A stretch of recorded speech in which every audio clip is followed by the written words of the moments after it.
I'm Alex. I'm James. And I'm Dan. We're the Ragamuffins, and this is A Perfect Gig, the podcast series where we invite guests to tell us their dream gig from opener to headliner, and we have a little chat along the way. Today, we have Phil, the vocalist of Reckoner. We talked about their brand new single, how Phil came to join Reckoner, and the importance of the local music scene. We're joined today by the lovely Phil of Reckoner, and also a local legend. How are you doing?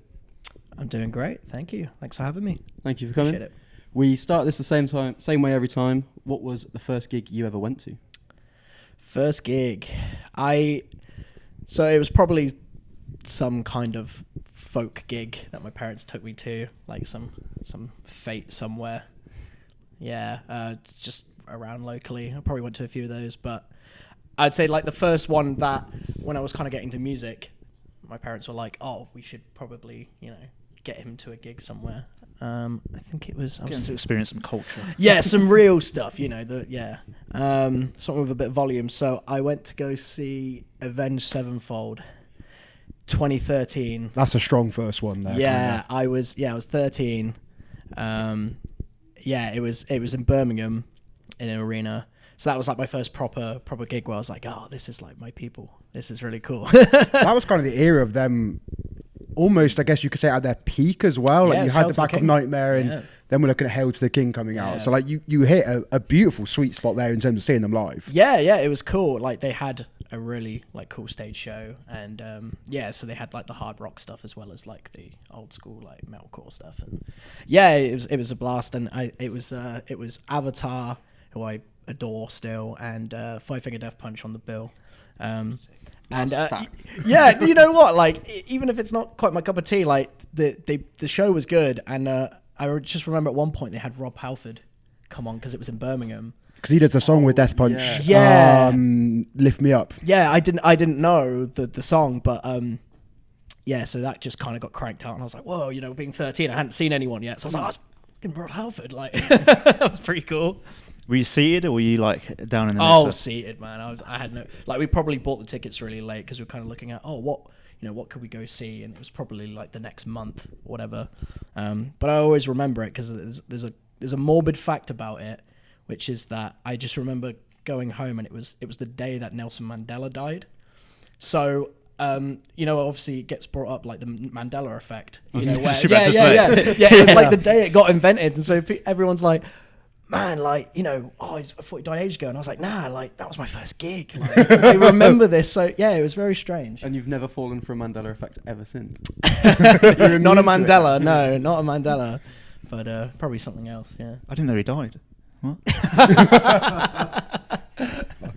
Maybe he's in Cuba with like Tupac and everyone, hopefully. So we are here for your perfect gig. So we're going to hear the four bands that make up your perfect gig as well as the venue. So we're going to make our progression through. So starting right at the bottom, who would you have on your perfect lineup opening up the gig? So I've had a hard time with this. I've had a very hard time thinking about what is my perfect gig. So I'm kind of going with what at the moment would make me like hop on a plane, go see it. So for me, I need something a little bit hype to start with. Otherwise, I'm just going to be laying back. If I'm going to have something a bit chiller later, I need some perking up. So I'm going to go with Nails, the band Nails from California. Yes. Because I haven't seen them, and I would love to see them, and I just bet it's just assault on the senses, and I could just do with spin kicking early. So it's a good way to warm up for sure. Yeah, I just think it would be cool, man. Like rocking out. Do you remember how you first got introduced to them? Oh, good question. Probably around 2016 by some person like I was playing a gig with or something. You do that whole, chat. Oh, you've been listening to it at the moment, whatever. Oh, Nails, okay, and you write that down. And yeah, it was definitely, I think I listened to Unsilent Death and I was like, This is my jam. This is my jam, yeah. It was probably like the You'll Never Be One of Us period. That's probably when I got into them, when like everyone did. So, but yeah, super cool. And then I got to go back and listen to their like crazy stuff, which was really fun. As you have complete control here as well, you can control the set lists. Are there certain songs you want to hear in particular live? Well, the songs are so short, you could probably fit the whole discography, couldn't you? It's like 1-2 minutes, aren't they? I could probably all of them. Yeah, Just everything. They're playing an entire discography. Yeah, set. like they're like 20 minutes. Yeah, you could probably put the whole discography, and it's still like a 25 minute set. You know, Brilliant. Have it all. Have it all. I'm picturing like bang out one album and then go to the bar and down a pint of water. Like, you know, when you come in from playing outside as a child and you just like down a glass of water and then crack on Back with in the the next pit. album. yeah. Hopefully not a glass of vodka. Yeah, I wouldn't make it. I wouldn't recommend that. No. I've tried that. Wouldn't do it again. Yeah, not before playing. No, definitely not. So let's take a step back from your perfect gig for a second and talk about your own band, Reckoner. How did that come about? How did you come about joining that band? Yeah, so it's a slightly different story from any other projects I've been involved with. It's kind of, I like many people through like the sort of COVID period, there was lots of changes and everyone's lives changed and sort of all my projects stopped, and I kind of just found myself kind of stuck wondering what to do next. And I'd kind of played locally a lot, and I played with a lot of local musicians, and I was just trying to look for something new and fresh and whatever, so I sort of looked outward. I didn't know where it would be, I didn't know if it was going to be in Bristol or Brighton or Sheffield or whatever, and yeah, I just the right ad came at the right time. I was searching for a little while, and I'd never really auditioned for anything. It had always been sort of, you'd go to the pub and you'd drink a lot, and then eventually you would get a band name. That's kind of how it was done before. But I think, with this one, it was different, where it was the first band I got to hear their tunes like first. So I got to hear stuff that they've been working on. They weren't a band yet, but they've been writing. And and I got to just, I got to give it a listen, and I just, I would like to think I wouldn't have made the punt if I didn't think I could kind of put my spin on it. And I just thought, yeah, this is totally me, and I just made the punt to the journey to Leicester for the first time, because the band's based in Leicester, even though we're in Oxfordshire. And yeah, rest is history, really. I got there and just cranked out some songs, and that's pretty much it. You say you kind of heard their stuff beforehand. Was there anything in those demos that you kind of thought, yeah, this is going to work, this is something I can work with? Yeah, they kind of had a SoundCloud link, because it was all ideas. They were pretty much done, but they were demos. They weren't polished or recorded how they are now. And so I remember that one of the tracks was a sort of 30-second trailer of lots of the songs you hear on like our first EP, the song that's come out today, things like that. So I got to hear that for the first time and be like, okay, cool. Like you got the chorus of this song, verse of this song, and I could kind of get the gist of what they were going for. It was really cool. Awesome. We're always fascinated when we speak to bands, musicians, about what their own writing process is like, because it obviously varies from band to band. What is it like for you guys? How's it maybe evolved, especially since, I guess, in the early days, you were hearing stuff that they'd already been working on? Are you at a point now where things are maybe like you're more involved in the process from the start? Yeah, so really the writing process has been, since the beginning. I basically joined late. So when the band started with my guitarist Ed and my drummer Dave, sort of 2020, they started just writing songs through sort of that COVID period when people had some time. And they wrote like 40 songs, and they kind of tried to narrow it down to like, what is a sound, like, what could be a interesting collection of songs. And so really a lot of that we still have in the set now is that.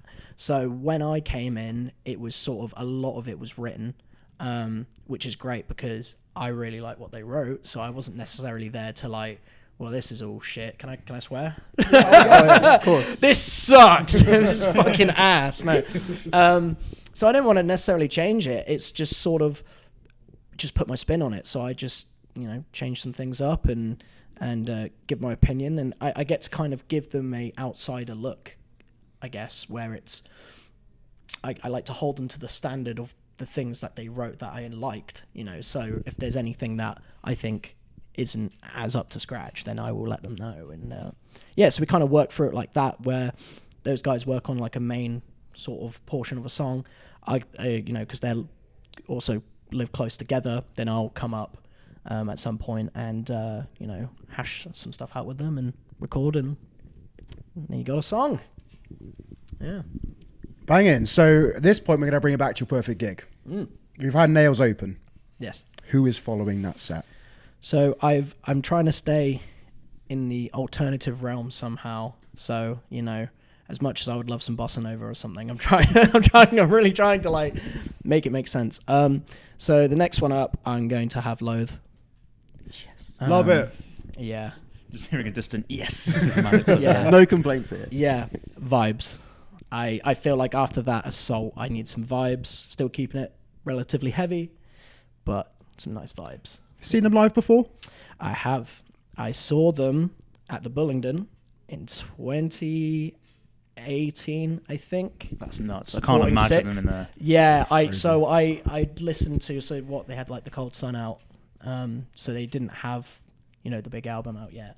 And yeah, they were just I got into them nice and early, and they were supporting Sixth, so that was really cool. It was a great show. Sixth in the Bullingdon is absolutely insane. Yeah, right? What's Like, amazing How as has well. that happened? Amazing headline. Oh, it was a great night. For anyone that doesn't know, the Bullingdon's like a 300 capacity venue in Oxford. Yeah, it's yeah. Sixth, great venue. A big band. Yeah, it's a big band, yeah. And then so Loathe were just kind of doing the first dates around. I say first dates around, but you know what I mean. Like I hadn't seen them play here previously to that. And yeah, I got to talk to the singer at the end. And I said to him, like, I love Sixth, absolutely love Sixth, but I came to see you guys, and he was sort of looked at me and kind of like, really? Like, like, that's cool. And I was just like, when you hear something, you're like, this is going to be fucking massive. Yep. When you hear something and you're just like, this is going to be like, you can tell. Get a pull. Yeah. And you're like, yeah. And that's the thing with limited releases they've put out already and how big they are. So I have heard nothing off I Let It In live. So damn. They're going on the list. Any favourites off that album? Oh, man. I can tell you for a fact, like Aggressive Evolution goes fucking hard live. It goes so hard. Broken Vision Rhythm goes hard live. Two-Way Mirror, yeah. Two-Way Mirror. Like, oh, man. On your perfect gig, are you going to push them to play new music that we're supposedly getting this year? And have been waiting on for probably about 3 years. Why not? Just for you. If I'll you're take that. I'm there. If you're there, I'm there. yeah. They'd Can you put something in the contract that they have to release the album beforehand as well, just to get it I out? don't know the songs. So I have some lyrics that I know. I know they've been doing some like features and stuff, and collaborations and whatever. So that'll be cool as well. Like, I think just array from that like first sort of EP to the newest stuff. Like, yeah, just let them go crazy with it, because it's going to be good vibes anyway. Would you want to jump on stage for a certain song and do a little duet with Kadeem? Oh, it's your perfect gig. It would be good. I'm trying to do this as an attendee. Okay. Maybe I've had a few shandies by now. Yep. Kind of like we've got drinks happening throughout as well. Yeah. I don't know if I'd be in a good state. I'd probably woo by then. But yeah, I mean, any of those. Yeah, obviously any of those. Yeah. Two-Way Mirror, anything, screams, singing, I'm there. Whatever you want. Perfect.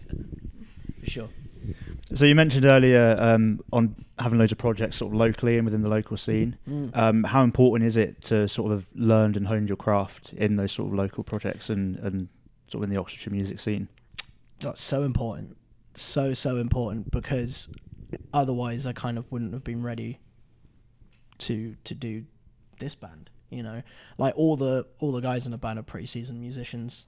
All of them are like older than me, have a lot of like touring experience and whatever. So I kind of, if I had never been on stage before or anything, I think I would have just been scared, not able to enjoy it as much. So yeah, it was really important for me to kind of start learning what I like and what I enjoy and sort of hone it, because it's anyone who has played live, can understand it's totally different playing live and practicing. You can practice on a chair all day, have the greatest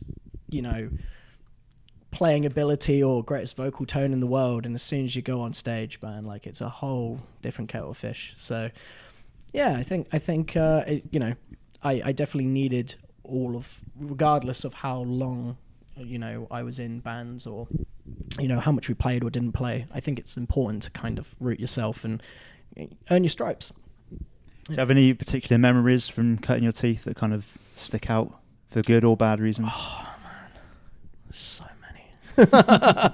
Good and bad. Man, there's probably some incriminating stuff. Some stuff I won't say on camera. Let me think. Well, just I just remember getting battered and like going on stage. Or don't remember getting battered. Yeah, or don't. Yeah, no, that's that perfect level. It's like in Trailer Park Boys, Mr. Leahy, and he's like, I'm drunk enough to I'm sober enough to remember what I'm doing, but I'm drunk enough to enjoy doing it. Whatever he says. No, yeah, just going about, just like when you're 16, you're like, I love rock and roll and want to go around just slinging whiskey and having a bit of fun, making some loud noise, probably annoying a few people.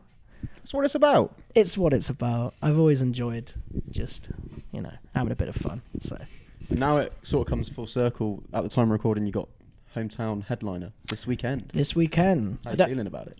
Oh, super excited. Yeah, it's really nice to bring the lads home, because obviously I played around here my entire life, so it was really cool. It's we've done this once before, and I got to bring them to my hometown, and we got to sell it out, and them have a great time. And now we're going to come back and do it again for anyone who missed out. So yeah, it's super exciting, and it's really rewarding for me as well, because not everyone can travel up and down the country to come see us. So important people in my life being able to see what I'm so passionate about it's really important to me. There's nothing quite like a packed out Fat Lils as well.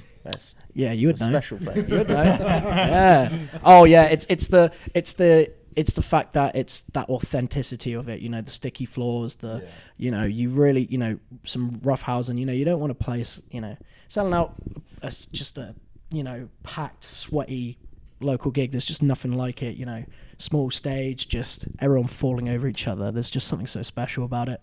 And I think no matter what size bands get or whatever, they'll always enjoy going back to this garage size venue once in a while. There's a sense of pride in it as well, because I've been to gigs, I'm sure you have been and played gigs at venues like Fat Lils where there's not been a lot of people there.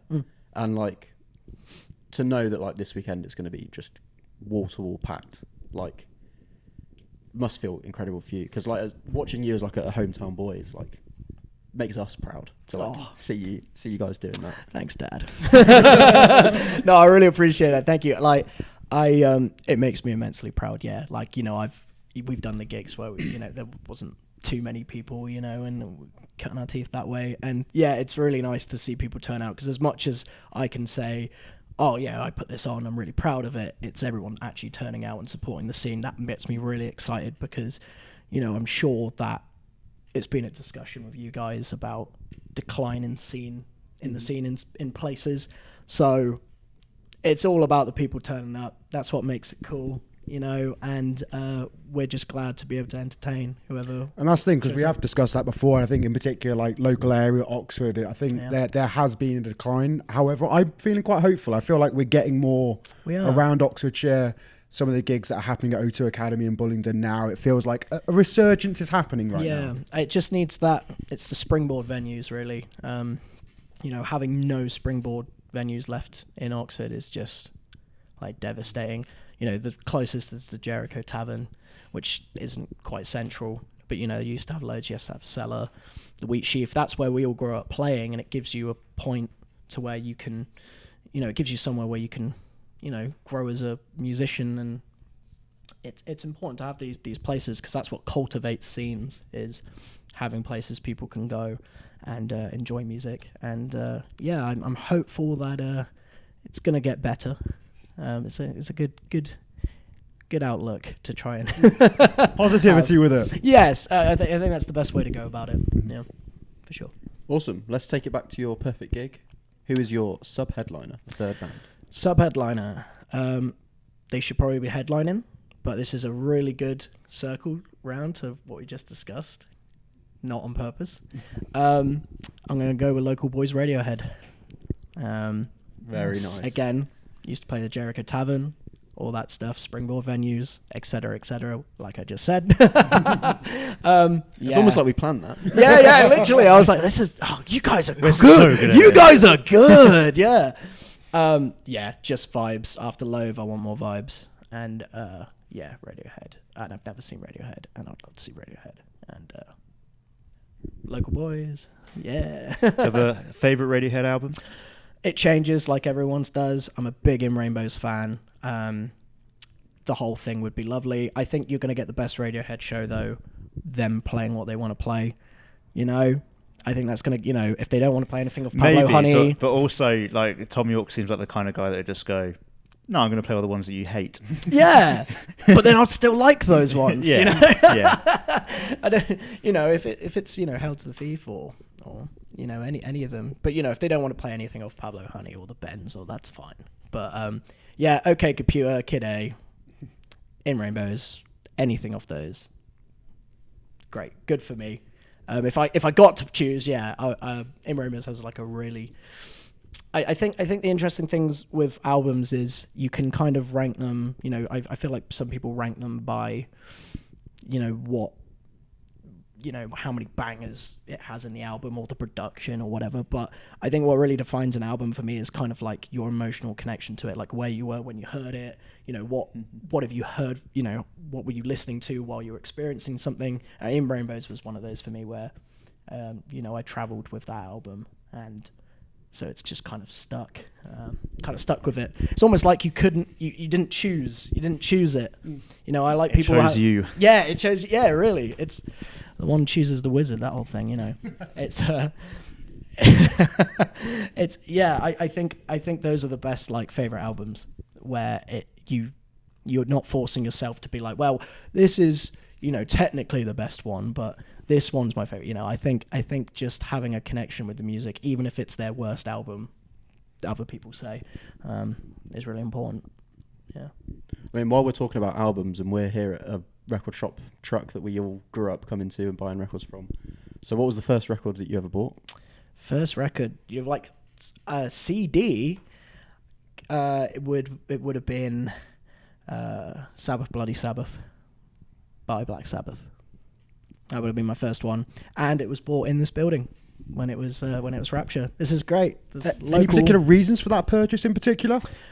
Oh man, I got to grow up I grew up with a lot of sort of classic rock and progressive music and whatever. I started sort of finding heavier music as you do, when you start getting into music more. And man, like album cover looks sick. I would have been aware of Paranoid and things like that. I didn't know which album it was on. I didn't know it was an album. I think that was just the first one that I saw, and I was like, well, that looks cool. It's pretty metal. And, and then I listened to it, and it's got Sabracadabra and all that stuff, and I just fell in love with it. And I think it might have been the first vinyl I bought as well. I don't know. Nice. I probably a few years later would have bought that. Also would have purchased that in here as well. Actually, I think my first record would have been, it was Animals, Pink Floyd. I think that was my first one when they just opened the upstairs here. I started doing the pre-owned vinyl. I would have seen that and nabbed that for sure. Yeah. So from talking about other people's music to now talking about your music, just released a brand new song, IFAILME. Talk just a bit about it, how it came about, writing process. I feel like there's a lot of influences within this song as well, and it can really take you on a journey with it. Just talk to us a little bit more about this new track. So this track is, I think, because it's quite different than the EP, which we enjoy that. We enjoy that it's the sound's developing, I guess, but it actually kind of hasn't developed because this, out of those songs I mentioned in the, that they were writing for first couple years. This was like the first one that was finished. So this was the first one that they were like, okay, this is kind of where we want to go with the band. But it didn't fit with any of the songs in the EP. So when we put those 5 tracks out, it was kind of like, well, what do we do with this one? You know, is it a 6 track? And we just decided it would be better as a standalone, sort of a statement of itself. You know, it's a slower burner. It's a lighter track. I think you know, people kind of get to see a different side with it. But I kind of think it's just us not wanting to be put in a box. And you know, as we grow and develop, I think people will see that. I'm really bad at keeping secrets, so I'm trying to keep like tight-lipped. But like we have our next stuff written, and it's not necessarily going this direction. So I think people will be happy, except for my bandmates. People will be happy. You haven't leaked anything. Yeah, you haven't leaked anything. I'm trying. Good. I'm like, what do I say? But I think the next stuff coming out is also another sort of dynamic change. It's another sort of shift in our sound a little bit. So yeah, I think we're just having fun, and we're trying to craft our sound, but not, you know, just keep in one place. And so yeah, just over time this one's developed. We played it live probably from the first set we've done, so a lot of people have heard it who have come to the shows. And yeah, so by the time I joined, you know, I just got in, put my spin on it, changed a few bits, and yeah, we were really happy with it, and we're just glad it's finally seen the light of day. I mean, it's been a song for many years. Do you find the enjoyment in really being able to kind of explore different avenues and have the versatility? Because you say like not being kept in a box, and I think that's one of the most important things that makes bands stand out that are newer, modern nowadays, is there is that versatility with it. It's not just the same thing. Do you like really like enjoy that aspect in particular? For sure. Like I think it's one of the main reasons I wanted to be a part of this project, is that I love like complete just noise and filth and, you know, grindcore and gore grind and all that stuff. But I also love bubblegum pop music and jazz and blues. And I think with this, it's like, you know, anyone who listens to the songs, it's very obvious we have to kind of, you know, I can't just kind of just sing or just scream. We try and be as dynamic and tell a story as much as we can. So I get to channel quite a lot of my influences into the set, and that excites me. Anytime a band stops developing is you know, where you start getting boring, and I just, maybe your heart's not in it anymore at that point. I think we'll always try and be experimental. You know, everything we do is in-house, so everything's recorded at my drummer's studio. It's all written and produced by us. So yeah, we kind of just have that freedom to do what we want, and we don't have any plans to kind of stagnate and, you know, do the same thing for another EP. We do want to just keep trying things and trying to push the boat for ourselves and, yeah, for the genre. Well, we've had 3 bands so far for your perfect gig. Bands. You said Radiohead should have been a headliner, perhaps. But who is your headliner? So I needed some energy at the end of it. I should say that, like, I have definitely honorable mentions. Like, it's so easy to be like, oh man, there's so many bands I'd love to see, like classic bands. Like, you know, you could say, you know, like the War era Pink Floyd, or like, you know, Rush. I'm a big prog fan. So, you know, it's so difficult to pick one. But if I'm thinking right now, energy, like 2025, my headliner to just blow up the night would be Rage Against the Machine. Another band I haven't been able to see. Yeah. And I just think that would be great. Just big bang at the end.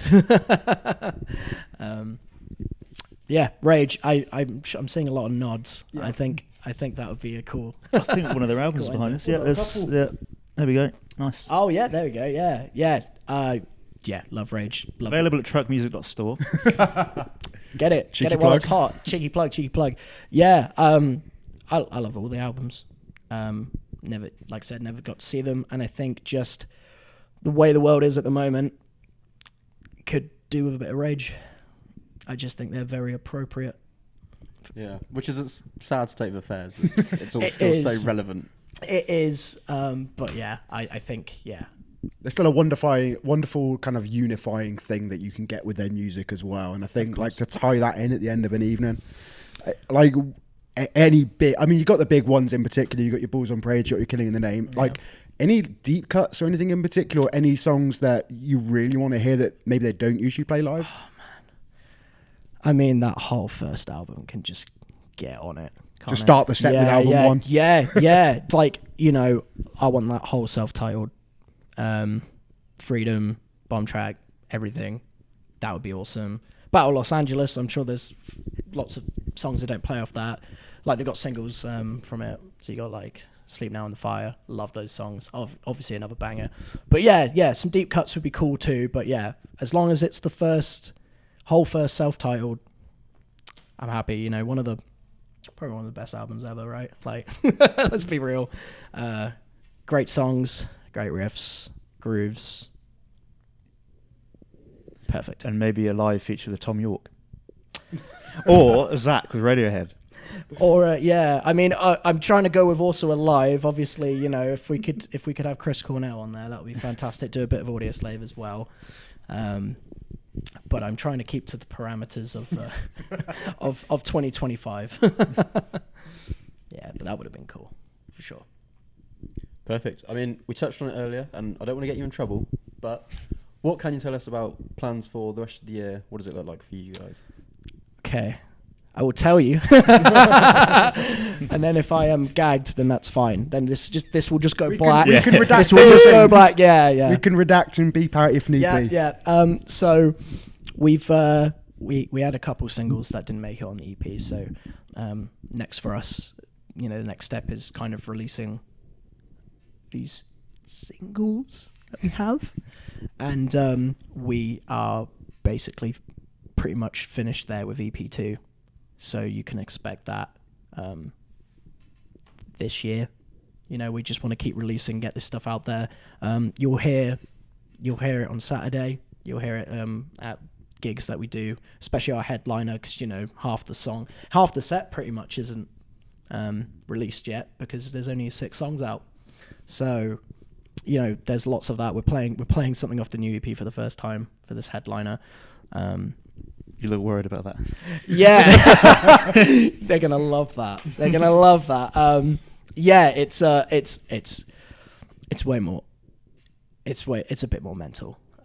We've kind of gone a different. I think with this single, people are going, oh, it's quite soft until the end. You know, you're gonna surprise some people. Yeah, I think, you know, there's some slightly more like Dillinger vibes with these next things coming. Not as many clean vocals yet written for this new one. Super excited. I think this just comes from, like, again, us playing live and wanting energy and seeing energy and just being like, we want to feed that. And so we're kind of trialing some of the new material at our upcoming headline shows and kind of getting a feel for, you know, the chaos that will ensue. So yeah, watch out for that. So we've had your perfect gig. What we need to know now is, where is it taking place? Just to clarify, we've got Nails, Loathe, Yeah. Radiohead, Rage Against the Machine. Where's it happening? And where are they? Yeah, I'm not going to be able to stick it in the bully, am I? I'm not. You can. Right, so We've had before, from Madison Square Garden to the Roman Colosseum. I'm pretty sure someone said the moon, and I think Shield said one of them said in their kitchen. Yeah, kitchen. So you can have anywhere you want. Kitchen, like making noodles as well. Exactly. I'm going to go with the Red Rocks Amphitheater in Colorado. I don't know if you've ever seen that. Beautiful. Yeah, just because it looks so beautiful, and I've never been. You look at it and you just go, that's just such a cool venue. The only problem is that it's all seated, so you've got benches all the way up. So my perfect gig would be like crowd surfing from the top. Yeah, my perfect gig would be like a standing version. You know, the other side of that rock, maybe we could set up and just have a big pit. No seats allowed, just massive pit. Ali Pali meets Red Rocks. That's all I want. Yeah, just sheer carnage. I don't know how many areas around it you can sort of fall off, but We'll find out. Yeah, We'll well, find there's out. only one way to find out. So, yeah, you know, if the circle pit kind of starts. There's a stage dive and there's wherever that is. Cliff dive. Yeah. Cliff dive. Well, thank you very much for joining us. We'll let everyone in the comments decide whether they'd be going to that gig. I think we'd all be pretty happy. Oh, I'm for there. sure. Oh, yeah.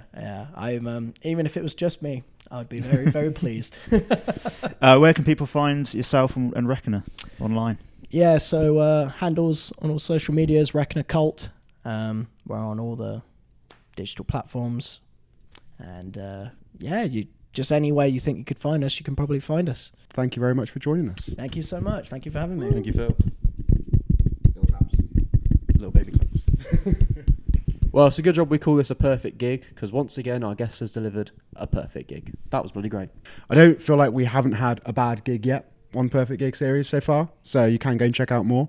Go listen to the new single IFAILME. It's fantastic. It's a banger. And subscribe to the channel, because we've got interviews with loads of other bands as well. Some you've heard of, some you haven't, that you'll learn to love.